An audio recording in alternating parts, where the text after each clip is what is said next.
नीतीश के बाद अब निशांत की घेराबंदी में जेडीयू के नेता लगे हैं। जेडीयू के नेता चाहते हैं कि किसी भी प्रकार से निशांत को लक्ष्मण रेखा में घेर कर सम्राट चौधरी को एन केन प्राकेन मुख्यमंत्री बना दिया जाए।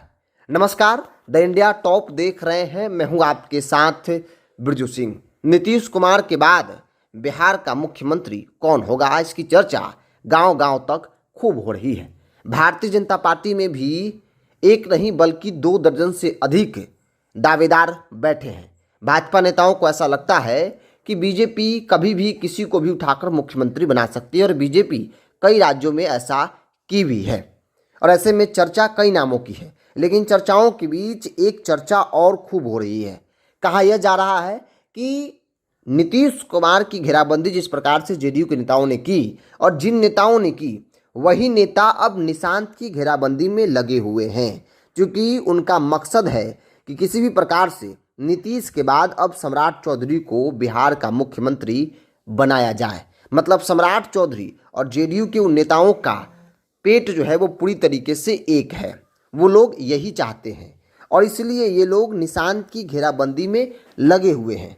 निशांत का राजनीतिक तौर पर कैसे स्पेस कम किया जाए, कैसे घेराबंदी किया जाए, कैसे लक्ष्मण रेखा में उसे फिक्स कर दिया जाए, इस पूरी रणनीति पर जेडीयू के नेता काम कर रहे हैं। क्योंकि ये तो जाहिर है निशांत राजनीतिक तौर पर आगे बढ़ेंगे तो उसका सबसे ज़्यादा असर सम्राट चौधरी के सेहत पर पड़ेगा।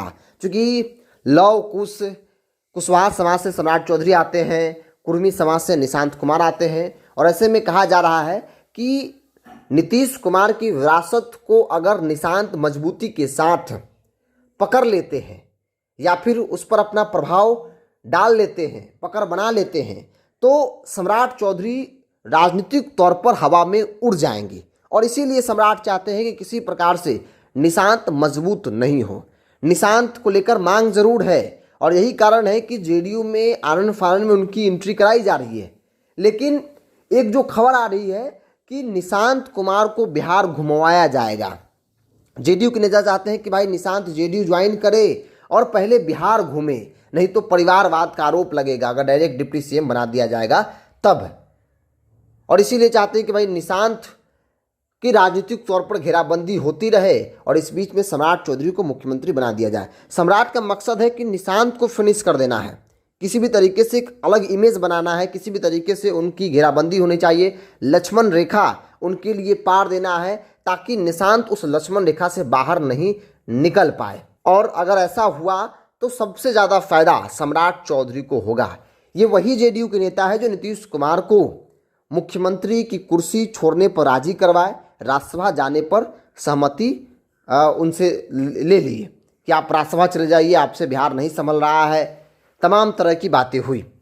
अब वही नेता निशांत की घेराबंदी में लगे हुए हैं ताकि निशांत राजनीति में तो आए, कार्यकर्ताओं की इच्छा को पूरी कर दिया जाए, लेकिन सरकार और संगठन में उनको उस भूमिका में नहीं लाया जाए जिससे सम्राट चौधरी के सेहत पर असर जो है वो पड़े। चूँकि सम्राट को मुख्यमंत्री जो बनाना है, खबर यह भी है कि ये लोग चाहते हैं कि अमित शाह को भी कन्विंस कर लिया जाए। जाहिर तौर पर जो नीतीश कुमार को कन्विंस कर सकता है, नीतीश कुमार को राजी कर सकता है, तो फिर शाह को क्यों नहीं कर सकता है।